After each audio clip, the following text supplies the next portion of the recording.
It's the Playhouse Podcast with Kat and JJ. Believe it. I missed everything. Missed the show? What am I going to do? Check out the Daily Podcast. I'm not sure if there was a full moon over this past weekend, but Kat started our week by letting us know how much she got hit on over the weekend. You got to hear what this guy was like. Plus, grandparents that have never met their grandkids. It was so sad. It's all in the podcast. Here we go. We've got email. All right, so this one came from Sasha, and she wrote us last week, and I said, let's save it, and we'll get to it, and I feel like things could be worse for you, Sasha.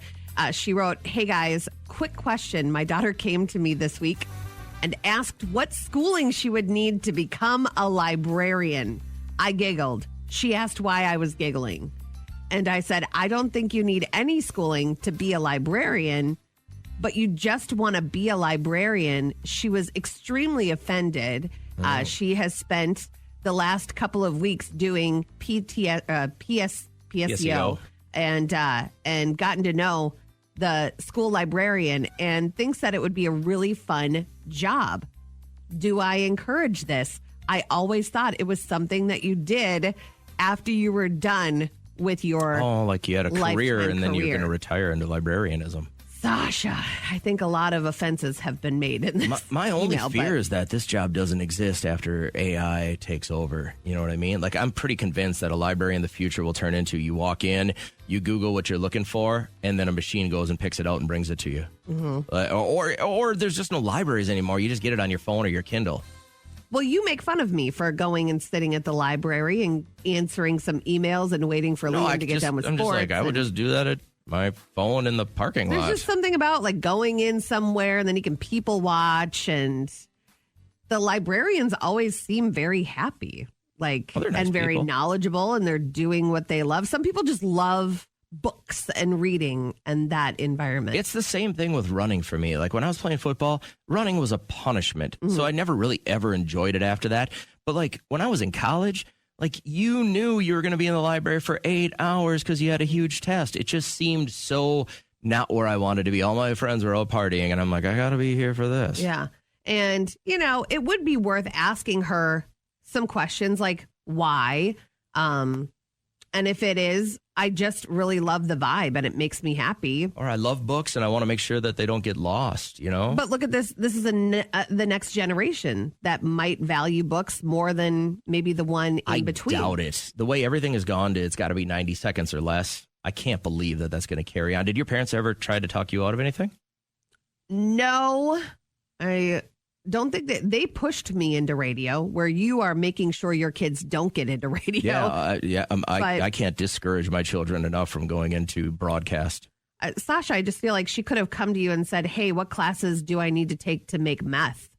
You know, I just think that there is always chemistry. A worth, chemistry and money management, you know, but is there an answer to this? My dad talked me out of, he was a military guy his whole life. He talked me out of that when I was 6 or 7. He's like, there is 0 places in our modern military for anyone like you. And I went, okay. Yeah. I mean, Sasha's daughter is in 11th grade. This is not like a 3rd grader saying this. So obviously she's pretty serious about this becoming her life path. This is not like what you'd consider a phase. What does like a head librarian get paid? Like if you're at a big library, I mean, what's the pay on that? I mean, are you going to be able to help support your family on that? Let's see. Do you even want to know? Please. You're going to quit your job. Is it 6 figures? No, it's not, but it's healthy, $77,000. I would encourage her right away. For a head librarian position. If she's in love with books and wants to help people have that same feeling, while some data suggests even higher averages, close to $117,000. Now, you're not making that. I could pretend to read. At the library in Fergus Falls. No. Right, you're making that in D.C. or Atlanta or Dallas. So if you were to look regionally, let's pick Minnesota, $77,000 up to $92,000. I think that's a hell of a good job. It was probably low stress. And her dream is to get people to love books as much as her. Look at you were crapping on this idea until you saw the price, and then you came around like that. I just think it would be a little boring, but maybe you're like a little bit introverted. You know what I mean? Perfect spot for you. It's quiet. There's not a lot of action. Yeah. People are only going to come in there if they're homeless or if they're into the same thing you're into. So I would think that there would be action, especially with the one close to us downtown. If you're here. in a big city, you got a some lot of action. transients probably rolling through, and maybe you got to mitigate that a little bit. But how about? I wonder if does the job still exist where you're the book sheriff, like you're the book cop, where you got to hunt down the delinquent people. I would like. I don't want to do that. I would like that. Oh, Rob Johnson is 3 weeks late on this. You owe 78 cents. You get to go hunt them down. Yeah. But my question for you this morning is, have your parents ever talked you out of a profession? Maybe dad was a farmer and he's like, don't do this. You're going to work your entire life and die broke. Maybe you've had those conversations recently with your kid and they're like, this is what I want to do. And you're like, oh my God. My oldest at first, he was like, I think radio would be a lot of fun. I'm like, not an option. Mm-hmm. I stumbled across this, and I want to get your thoughts on this, Kat, because I'm weary about passing it along to my son and his fiance as far as ideas for the wedding. What if, and let's start with this. Did you have open bar at your wedding? Mm-hmm. And do you remember what the total was? I don't. It was included in the room cost. So I think so much booze and such a level of we got whatever. the room, the bartender, the server that walked around with the champagne. I think it was like a total of like $750. Well, the average for everything. The average couple will spend $2,400 on free booze at their wedding. So we did, if you remember, which you probably don't because you drank all the booze, the champagne. Yeah, I remember that. And 2 different kinds of wine and then 2 different kinds of beer. And then like the rail drinks people had to buy. Okay. So here's the new trend. And I want to get your first thought on this. Couples adding credit card machines to the bars at the wedding. Now, before, immediately I was like, this is stupid. I would never do this. Here's what they're doing now. This couple in England tried it out, and they said people loved it. So what they do is they either put up a QR code or the credit card machine is there if you'd like to donate to their honeymoon. Now, the booze is all free. Okay. But in lieu of wedding gifts, they're asking people, and they put a little sign out there that said, don't be tight, pay for our flight. They told everybody that if you donate at their wedding, you're getting some free booze, give them $10, $20, $50, $100, whatever the deal was, that's going to go towards their Mexican honeymoon. Okay. They said the entire honeymoon got paid for. They splurged for the booze, but in return, people donated instead of gifts to their honeymoon. Yeah. If you knew that you didn't have to bring a wedding gift, would you give them $50 to pay for their honeymoon? No, if I didn't bring a wedding gift, I'd give them $100. Okay, so you'd even more. Because if you are a wedding guest, that's $50 per head. So if You're my hoping husband, for, but there's some cheap uncles out there. well, this is just status quo. This is what should happen. But some people, we had 3 couples go in and write a check for a whole $20. I was like, I wonder if they missed another zero. I bet they missed another zero. Until they write out They 20. wrote out $20, 0 over 100. I'm like, they are so cheap. So the reason for the credit card machines is people don't carry cash anymore. Yeah. And they just figured that they'd have some fun with it. They tried it out. They used a company called LoPay, L-O-P-A-Y. They say they hope it catches on at weddings versus, giving gifts. Okay. Because a lot of people are going to, so my son and his fiance are going to be the same exact way. By the time they get married, they're going to have a home. It's going to be furnished. They're going to have a blender, all this stuff. They're not going to need a drill or a socket wrench set. So I'm assuming that if they put up a little QR code, you'd be a little bit more willing on your phone to Venmo them $50 or maybe $75 or $100. I get the to help pay cutesy for their rhyme, honeymoon. but doesn't it sound like the least you could do? Don't be tight. Pay for our flight. I think they were trying to be cute with it. Just real quick, as you're hearing this, just text us yes or no if you think this is a good idea. I would do this for sure. If I was invited to a wedding and it said no gifts, we're just hoping you can pitch in a couple of bucks to help us pay for our honeymoon, I would so rather do that than have to find out where they're registered. Yeah. I mean, I can do that right now. As soon as I get the invite, if there's a QR code on there, I can do it right now. It's out of mind. I'm going to go to the wedding. I'm going to have a good time. I have a couple of cocktails, kind of a little cake and joke around with people. I would so much rather do that than wrap up a gift and give it to them and then be invited to the stupid gift opening thing the next day It's all so much better and streamlined, and they might be able to take that vacation and make it all inclusive versus something else if they get enough money. Very true. I like this idea. I'm all in on it. Just text us real quick. Yes or no. Would you be in favor of this idea versus the traditional wedding gift kind of thing? Good morning, guys. Welcome into the show. It's Kat and JJ. Are you someone that is just terrible at directions? I'm gonna get real lost even though my GPS is on. Don't matter if I put the address in correctly, I'm wrong. Hold on, gonna make a quick right turn. I'm so glad. My wife is horrible at understanding the GPS, and she has a Tesla. The thing is, like, it's bigger than a laptop screen, and I can't tell you how many times she'll turn too early for a turn that's another block away. Yeah. Am I supposed to turn here? No. Go and then recalculating. She's a traffic hazard. So I need a GPS to get somewhere for the first time. But I've always been able, no matter where I'm at, I could be in a totally different state and city and remember how to get somewhere after the first time. I've never been so afraid. When I was practicing driving with my 16-year-old daughter at the time, when I'm like, all right, we can just go home. And she's like, I don't know which way it is. And we were only maybe 4 blocks from our house. And how many times you drive home? She had lived at the same place her entire life. Yeah. And couldn't find home. And I was like, oh, we're in big, big trouble here. Yeah. I wonder if a lot of people deal with that. Their kids' face is buried in their phone. And before they know it, they're home. But they're like, how did we get there? And then if somebody else has to bring them home, they're like, I don't know how to get home. You gotta remember, most people, I mean, unless they're older than us, have always had a GPS. You never had to remember highway names or numbers, road names or numbers, take a left at the water tower, nothing like that. I do not agree with the fact that people say GPS is distracting. It's like I had my pages that I printed off at my parents' computer of MapQuest, and I'm like this, barely seeing the road. Unfolding a giant map. You ever had your old man do that as you were traveling across? That's way more distracting. I know. Try to get to, someone's house in Minneapolis that was going to buy me booze, and I got all this.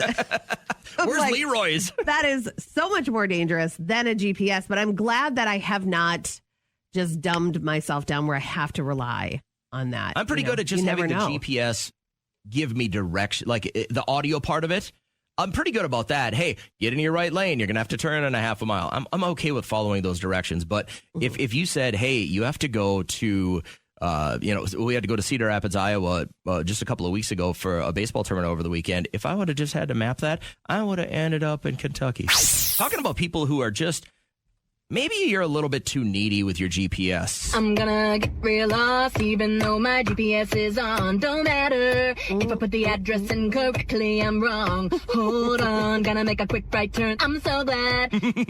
So I am very thankful that I have not completely relied on GPS for most things. I can kind of navigate where I have to go. But if I go somewhere for the first time, I take note of like a Dollar General here or a big rooster statue here. And then do I take a right? And I don't know. I think I got that from my dad. My dad really never needed maps. That generation never did. Yeah. They never had the GPS. I remember the first time my parents for Christmas got Trish and I the Garmin's. Yeah. And you had to stick it on your dash and then it had to download. You have to bring it inside, hook it up to your computer so it could download new maps and stuff like that. How's Mary Lou doing today?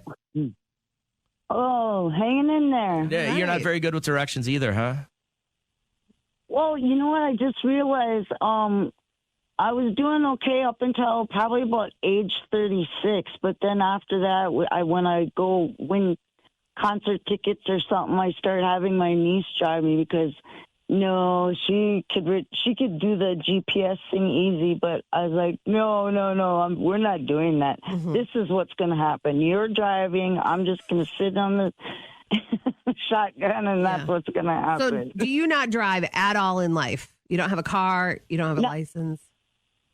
Oh, I have a license. I just haven't had a car for a while. I broke both of my wrists. I got some metal in both wrists, but hey. Okay.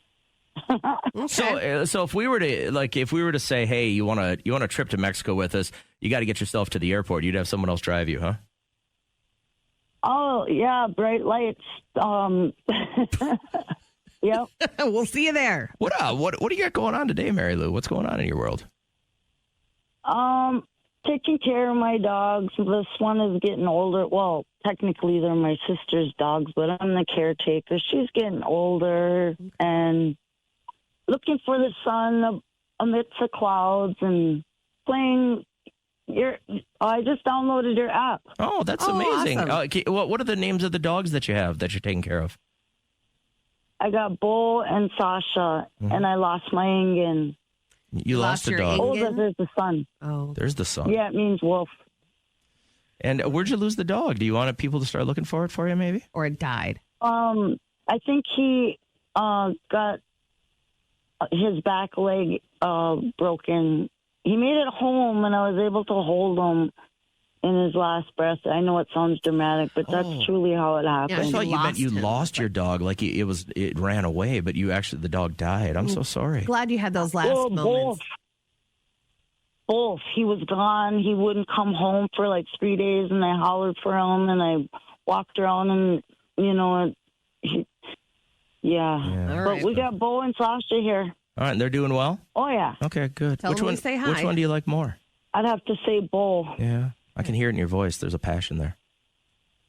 I love them both. I know I've heard you comment on your husband can't go to Walmart and buy stuff because a lot of it's under glass or it's behind the glass, like when it comes Men's to underwear, men's Yeah. T-shirts, too. Yeah. So we all go, why? Why is this happening? Well, it's theft, but theft on another level. I've got to tell you what was going on in the Deep South and why they're going to put security cases on almost everything now. But really what I'm going to look for is your stories of working retail and something unusual was stolen. So I don't care if you have to put certain things in lockdown because you are seeing theft and an uptick with it, but you better have somebody working that area. Because when I needed to buy new underwear for my kid, my husband, and he needed new like white undershirts, I had to wait. I pressed the button a dozen times, waiting, nothing. So I went to another store and got I get it, and you probably should. I think that's the right move. But you were working retail, and what unusual item was stolen? This happened to me while I was a junior in college. I was working retail, and somebody stole something. I want to tell you what that is, but I also want your stories, okay? You were working, somebody got busted stealing something, and you're like, are you really stealing that? I want to bring Amy on the show, and I appreciate you holding because you worked at a supermarket. What went down? In the meat department, they called the police because they had caught a shoplifter. It was a woman. Mm-hmm. She had put a ham in her pantyhose, There it is. and she was walking very awkwardly. There it is. A ham in the pantyhose. I like that one. That's a tough one. I host Thanksgiving, so I get how expensive Thanksgiving can get, whether it's ham, a turkey, but around that time of year, you always hear about the fake bellies. Yeah. The women that pretend they're pregnant, they load inside the hollow belly meat, all the expensive stuff. There was a video when MTV played videos. I think it was Been Caught Stealing by Jane's Addiction. And it's a video of a woman that was just shoving stuff up in her fake belly and then waddling around. I can't remember how the video ends, if she gets away with it or not, but it was like really glorifying that. You know, they have people designated to sit in a room and they just watch Walmart customers all day, which, you know, I'm really mad at my guidance counselor because you know how much I would Would've been love up your that. alley. I'd love to just like sneak watch people shopping and like watch them do weird things like that and bust them. Nina, you got a good shoplifting story for us? I got stuck at a store for about 45 minutes and I couldn't work because there was a shoplifter, and I swear he had 3 gallon-sized bottles of whiskey he was trying to steal. Whoa. The cops had him back in the store, and they were standing right where I had to work. Oh, no. So I got to sit at customer service for about 45 minutes to an but hour. you got the show. Like I'd like to be right there. I immediately feel bad for that guy. Like, how bad is your addiction that you're trying to steal 3 gallons of whiskey? Oh, we also had a woman tried to steal a whole bunch of Beanie Babies. Like, she had a purse, and when Beanie Babies were really hot, and we kept them really close to the front of the store because it was such an easy thing for people to steal. And we do inventory, we're like, we're missing 400 Beanie Babies, but she had them like they were coming out the top of her purse. Like, she wasn't even trying to disguise that she was stealing them. You know, she was some just people taking them. are just so good at thievery. Like when they first introduced you only checking yourself out, before they really incorporated that AI, people would do 1, 2, skip a few, like one mashed potato I'll scan, one I will not. You do a lot more shopping than I do on a weekly basis. What would be the thing? I'm not saying you're a thief, and I'm sure you're leveled up above that. Yeah. But if there was one thing you really would want to steal that would make your life a little bit easier on a weekly basis, what would it be? Steal? Yeah. I would probably, not that we would need it on a weekly basis, but those razors. I've told you how much my husband has to have the Pro Fusion razor that goes with the battery that wiggles the hair out of the follicle, whatever it is. But when I started dating him, it was like $8, okay, for a pack. And now they're up to like $27 for a pack. It's just crazy. So I'd steal It used to those. cost a lot to put gel in your hair. Now it costs a lot to shave your head. I know. Like, what's the one thing that you would steal if it was just acceptable? Mine would be beef. Okay. I would steal a lot of Beef. New York strips. I would steal a lot of primes. So you know how you often say, you're a spinster, you're washed up, no one's ever going to date you if Derek leaves you. You know how you yell that to me as I Don't leave work? remember that, but I'm sure I said it. Sure, I said it. Okay. So, proving you wrong this weekend, I went out to a bar called Crazy J's and found ourselves under the beautiful festoon lights. And you know that lighting is my That's friend. your glow? That's my jam. And so once those came on, I'm like, it's going to be a good night. So had a Surfside and was elbow deep in some mott sticks. And then I hear from behind us a table of Scottish bloke. And I was like, interesting for the part of the region we're in to have a whole table of people that have a Scottish accent. So what we know before we even get to the hit on part is they're friggin' hammered. Yes. Okay. I don't know how many they've had, but they were spilling a lot. And I would assume they're just maybe rolling through town doing whatever Scottish people do. And we glanced over because they were making just such racket. And one of them made eye contact with me and he said, listen, I wish I could do a Scottish accent. Listen, if you can guess what is in one of my hands. And you didn't even give me an idea of what could be there, because I'm really good at that game. I'm sure. And then he said, if you could guess what is in one of my hands, you can go home with me. And I said, I would have said wow. A giraffe. What an offer. And then I just said no instinctually because I'm married. I've just been saying no for so long. You wouldn't even entertain this poor fellow. I didn't. I was wearing my big underwear, laundry day. But it was nice. It was like, girl, you still kind of got it. And aren't you getting that from that story? No, not at all. Really? He would have gone home with me because there's no way I could have guessed what was in either hand. So either way, I would have gone home with him. Right? What I'm really struggling with is you're failing to see his dark glasses on and knew that he was sight impaired. Obviously, he was hammered. He was a good-looking guy. But, I mean, that's just a risk I wasn't willing to take, God, this And that was it? He conscience. just gave up after that? He was a quick give up after that? Yeah, he was good with it. I was like, no, that's He's moving on to the next? it was either that or mozzarella sticks. They were getting cold. Yeah, right. I have priorities. That's a great line. I wish I'd have known that earlier. You can still use it. Maybe in like a different capacity. Like if you can guess what's in one of my hands, then you don't have to buy me a drink. You know what it reminds me of? Have you seen the reel of there's these two guys and I don't know if it's a joke or not, but the one guy goes, when I snap my fingers, you'll forget that you were ever gay. Oh. And then the guy goes, but I was never gay. And he goes, see? And he goes, but no, I was never gay. He goes, exactly. Right? Yeah. It worked. But it works. That's a great line. If you can guess, if you can guess which is in either of these hands, you get to go home with me. Yeah. That's a great way of phrasing it. Man, I wish I had Those a way back Scottish machine. people, Yeah. we say it all the time. They got it. I can't think, as I'm quickly going to be approaching probably being a grandparent here within about the next 5 years. I would assume my son's going to get married this coming summer, and I'm assuming they'll have kids relatively soon, but I can't imagine not ever knowing your grandchildren. That's where rifts come in, and everybody gets affected by it, even innocent children. So this is what Prince Harry said the other day. I would love reconciliation with my family. There's no point in continuing to fight anymore. I don't know how much longer my father has. He won't speak to me because of this security stuff. But it would be nice to reconcile. So evidently, according to people that secured the meeting between Prince Harry and his dad, King Charles, they spent most of their meeting sitting there going through video of Prince Harry's kids. Like, you need to see this one, and this is what you're missing out on. He's never met his granddaughter, Lilbet. He has only met Archie, their older son.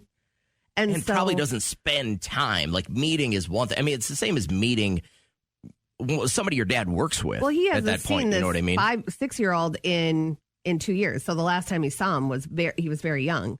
So that's what this rift created. So maybe that's why your parents have never met your children. Maybe they live halfway across the world and it's just too expensive to get them here.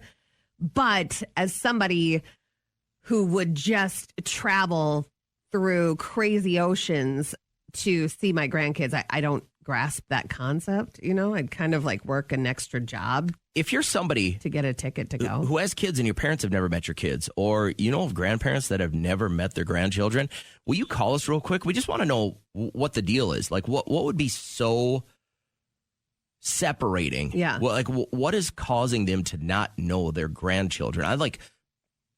I'm not like super ready to be a grandpa yet, but I'm also like, oh my God, another little human. When are you ever ready to be a parent? You'll be ready. Once you see that baby, you'll be like, I'm I'm ready. Yeah. But like, how do you not meet the little human being that's got little parts of you in them? I know. Tracy had just texted during that song, and she said that my mom hasn't seen my kids in 5 years because I took my sister's side in an argument. Can you imagine?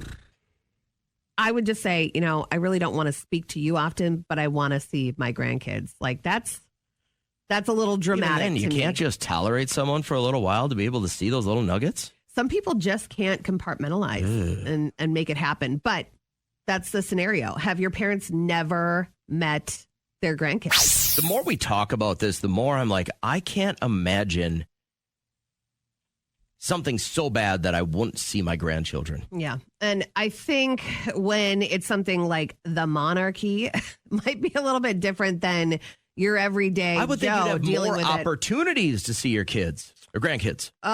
You have to deal with a lot of people under you that are telling you what they think is the right way. But Prince Harry got to sit down with his dad, King Charles, last week, and they said for a lot of their meeting, a good portion, they just looked at videos of his kids. Which, I mean, when you're facing a cancer diagnosis and you're getting older, you would think, let's nip this in the bud. Hey, Ruth, I appreciate you joining the show. You're in kind of the situation where the grandkids haven't been met. Yeah. Break it down. So What's going on? My son had a child when he was like 19 years old, but it was with a lady that was married. Oh. She was separated from her husband. She speaks full good Spanish. And so she reached out to my son and said she had a child with him when he lived in Missouri. So he has moved back since and was supposed to have a meeting last night at my house, and she didn't show or call. Oh, no. He didn't show or call, or she didn't? She didn't. So this would have been his first opportunity to meet his child, and she just ghosted him, huh? Yes. Okay. So, Yes. And he's never had a DNA test done. We don't know if this is truly his kid. No. So... But it's plausible. I mean, obviously, he was with her and everything like that. And now he's emotionally invested. You, as a grandmother, you're very emotionally invested. Come to my home. I'm going to open up my home to people I don't really know. So how old is this child? He's 7. 7. So it's been that many years. Wow. So what's the next step here? She doesn't show up. What are you guys going to do next? You going to try again? Well, I think I want to reach out to her and just let her know that I want to be in the kid's life. Yeah. Yeah. I want to be that grandma. I can hear that in your I think voice. you should wait before you invest any more feeling into your son getting that DNA test first. Kat watches a lot of Dr. Phil. She doesn't think Well, it's it's true. It's like, why accrue this? She's dark-complected. It's not just a financial She's cost. dark-complected, and so is her husband. Oh, okay. Oh, yeah, I get it. There's a lot of moving pieces here. Well, I'm sorry. I can hear the pain in your voice. But if she cheated on her husband with They were your separated. son, I know. could she have done that with somebody And else they're is what I'm saying. And she's telling, this is what makes it so bad for me because we don't know. She's telling my son that her husband doesn't treat him like the rest of her children with him. Yeah, there's a lot of angles here. Yeah. All right. Well, hey, do me a favor. Will you, when and if you get some resolution to this, will you call back? I'd really like to know how this ends because I can see that you're probably going to put some effort into it, and I probably would, to be honest with you, the same. Most definitely. Yeah, keep us posted. I appreciate it. Thank you. That was crazy. I didn't expect that. Mallory, how are we feeling this morning? Oh, not too bad. How are you? So I'm great. Thanks. Kat read your text. I didn't. You want to tell us what's going on in this grandparents never mean the grandkids thing? Yeah, so when I was about 8 months pregnant with my last one, my dad and I had gotten into a fight. And it was just basically him being a, grown man child. Yeah. And I was at a point where I just didn't want to have to deal with it anymore, so I told him not to talk to me anymore. And so we didn't talk for 4 years until my grandpa passed away, and then we went to the funeral, and that's the first time he ever met his last granddaughter. So just on the fact that you're like, don't talk to me anymore, he really took that so literal that he missed all those years with his grandchild. Yep. And then I have two older ones, too. So 4 years of all three grandchildren he didn't see. I would think he's okay with that. I would say give it like a month to breathe. And then, it's family. You know what I mean? I would say, yeah. And maybe is your dad stubborn? He just didn't, obviously a man-child. Very. Didn't want to accept his part in this. And to let it drag on for 4 years, that's a character flaw right there. If you're somebody that, one, can't apologize, and two, keeps having these situations with other people, time to look within. You know how you had that really racist grandparent and you have to break the chain? This is on you, Mallory, to break the chain of this stubbornness. You got to be nothing comes between me and family. Are you stubborn, Mallory? Do you find that maybe you have that in you a little bit? Oh, yeah. I have it every once in a while. I can tell when I'm doing it, but I can usually step out of it. Well, that's the key, right? You step out of it a little bit sooner. Your kids will step out of it even sooner. And next thing you know, the qualities that we don't love in humans can start diminishing. You know what I mean? Yep. I tend to be the person that helps everybody, even though they don't help me. So yeah. I don't even know what that's like. That's so foreign to me. So I'm going to let you run. And I appreciate your story this morning, though. I hope you have a great day. You too. Take care. Coming up next with Kat and JJ. These are breaking my heart. I can't imagine. I feel bad when I hear these stories. They're really, really heartbreaking that you spent all these years. My mom and her sister got in a fight, and I didn't see my cousins for probably 6 or 7 years. So it's not just, there's a ripple effect. There's not just you two. There are many, many people involved in your petty argument. And if you get two stubborn people, who's going to blink first? Mm-hmm. That's the way I think it was between my mom and her sister. Yeah. Is I'm not going to blink first. I'm going to go on with my happy little life. But I'm there's so much more out there.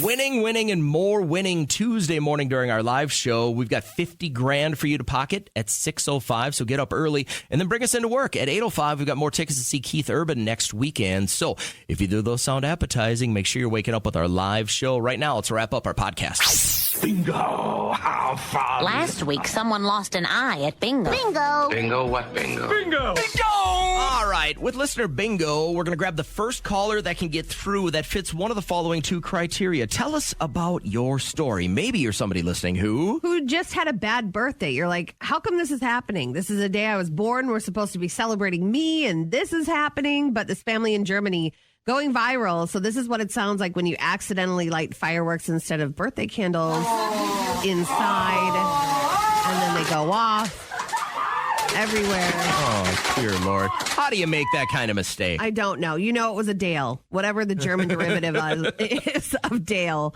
Dale, I can't believe you grabbed those instead of birthday candles, but not a good birthday. So you had a bad one. I'm looking for anyone listening who has schizophrenia.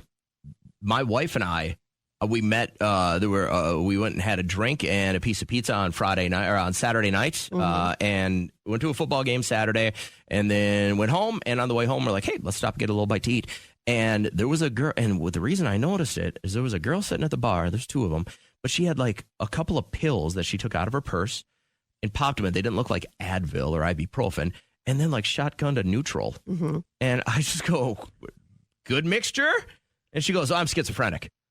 Oh, and okay. I guess my assumption is that if you're schizophrenic, you probably don't want to be chasing pills with booze. Right. So I started just asking a bunch of questions, and I'm like, how did you find out? What do you take for pills and stuff like that? What a Budinsky. Well, I just wanted to know. I've got all sorts of questions. And then yesterday, while I was watching pro football, I think it's called Coburg or Soberg or something like that, but it's a schizophrenic medicine that they're advertising. Okay. And it made me think about that again. I'm like, oh, that's the girl at the bar.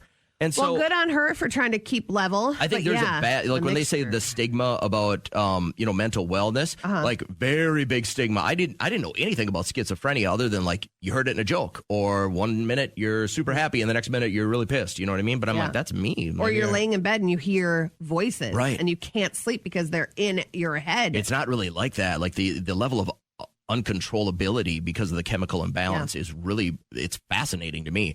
But I'm looking for anyone listening who is a schizophrenic, or maybe you're somebody listening who had a bad birthday. I wonder who's going to win. You don't think we're going to find a bunch of schizophrenic people? I bet there are dozens listening. I wish you luck, sir. Danita, how are you doing? Real good. How are you guys? Great. You're first through. Which one do you fit? You're going to get the bingo. I've had some terrible birthdays. Oh, not let's just go. one. Dang it. Pick the worst. What was your worst birthday? Well, to be honest, I had two that I had to. One of them, my grandmother was passing away, and I had to tell her goodbye on my birthday. Oh my God! And she was my favorite person on the planet, so that was pretty terrible. Yeah. And then a few years after that, not on my birthday, but about a week before my birthday, my father-in-law passed away totally unexpectedly, and then on his birthday, or on my birthday, we had to be at his wake. Jeez. Good So Lord. that was my 30th birthday. My 30th birthday was spent at his wake, and I found out while we were taking an emergency plane to go to the wake that my wife had actually been planning a surprise birthday party for me, so I had to help her cancel that with everyone on our way. What a to-do. That's heavy stuff. Yeah, and you get to that point now where you're like, what's going to happen bad on my next birthday? Did your grandmother die on your birthday, or you just had to say goodbye? She ended up passing a couple days later, but it was the last time that I was going to see her, and so I had to say goodbye. Oh, these are heartbreaking. That's terrible. When is your birthday? December 4th. Okay, so December 4th. What is that this year? Is that a Saturday or Sunday, Monday, Wednesday? Do we know?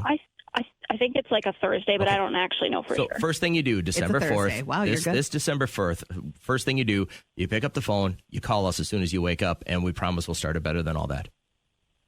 All right, Okay, deal. All right, thanks. Have a great morning. I'm so sorry that happened to you. I got time for one more real quick. Hey, Vicky, which one do you fit? Bad birthday. Bad birthday. Okay. Can you beat either of those two? My gosh.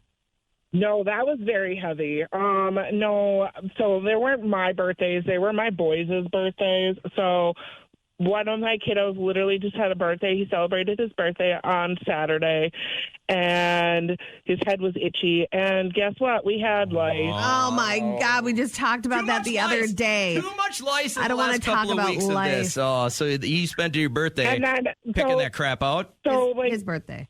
Yeah, the all day Saturday or all day Sunday. That was what we did. Gross. Excuse me. This kiddo has. This is he's 4. His second birthday was also bad because his second birthday he had an antibiotic resistant ear infection right after having tubes, and so he had to go in and get his ears sucked out.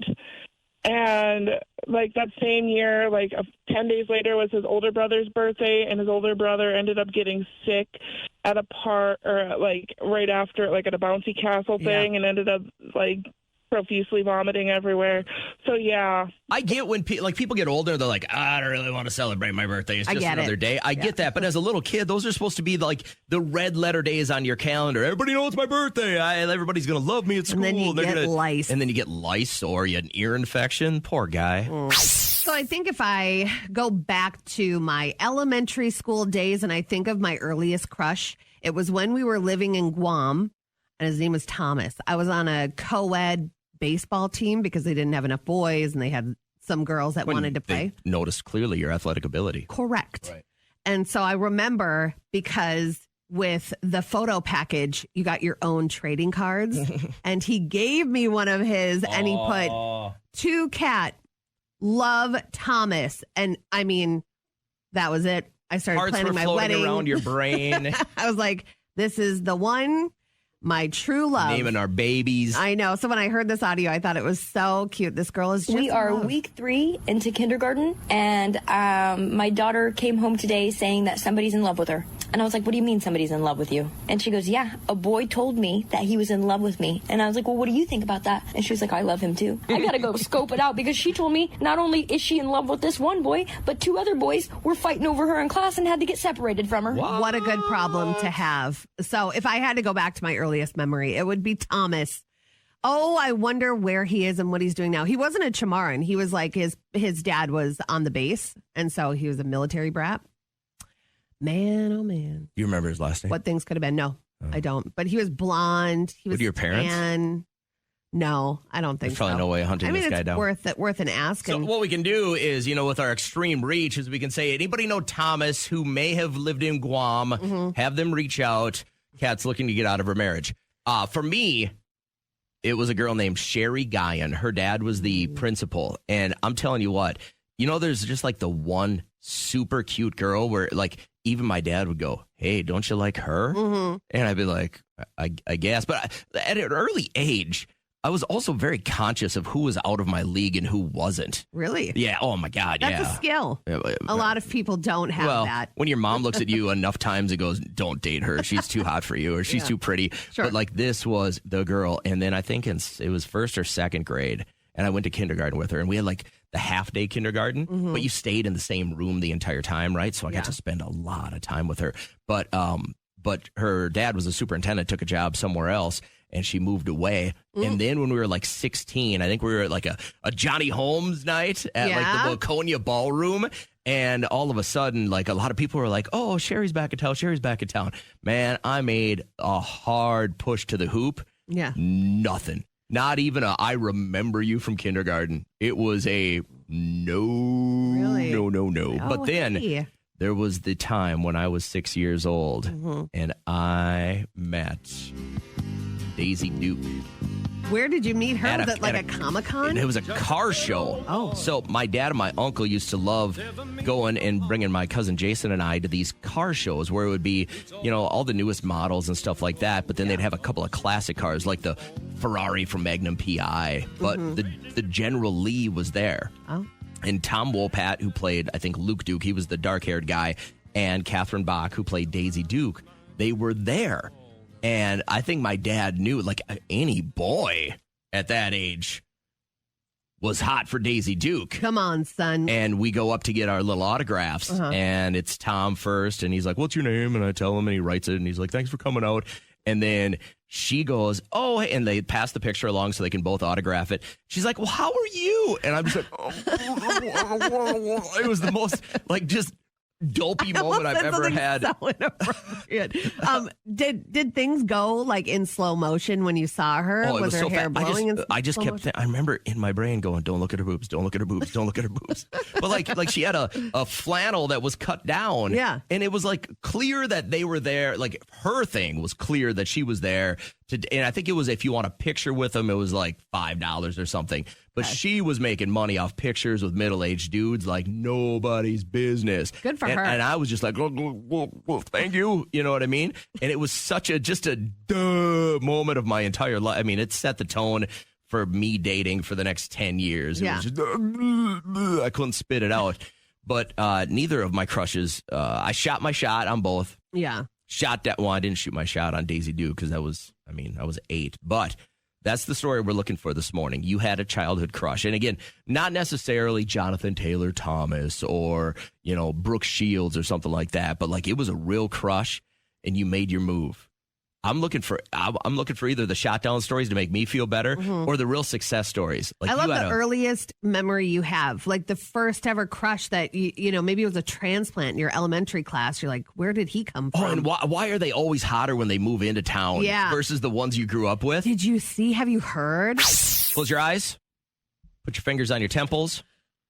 Rub aggressively. What were you doing 10 years ago this week? You always ask me this question. You need to give me a heads up. 2015, September of 2015. I have no idea. It was a monumental time in history. Mm-hmm. We found the earliest use of the F word. Okay. How long ago do you think the F word was being used, Kat? Well, what is it? It stands for unlawful carnal. That's kind of the way we use it now. So remember, if a man in like the Wild West, a man slept with another man's wife, it was legal to shoot him dead. And then they put those letters on a tombstone for unlawful carnal knowledge. So everyone knew that he had sinned before he died. Right. That's how that he died because he took part of carnal action with another man's wife. I'm going to go back to the Renaissance era. Further. The dinosaur era. Nope. 1310. So here's how it goes down. Historians found the oldest known use of this word. It was a court in England used it in the year 1310 about a guy they referred to as Roger. The word by the navel. Okay. Basically, Roger, the guy who tried to have belly button nookie, oh my God, is the first time we have the recorded use of the biggest swear there is. Who was the victim that had the belly button? They don't know the victim, but in scripts dating back to 1310, they referred to this guy with that word because he was prosecuted and jailed because he tried to have belly button nookie with a lady. Man. Now, several things go through my head. Mm-hmm. I don't want to dig into too many of them, but is it flattering for a woman to be looked at as somebody who's so appealing that somebody would like to do it with your belly button? Do you think it is? Come on. Probably not. You have to have a certain attractive quality. You failed.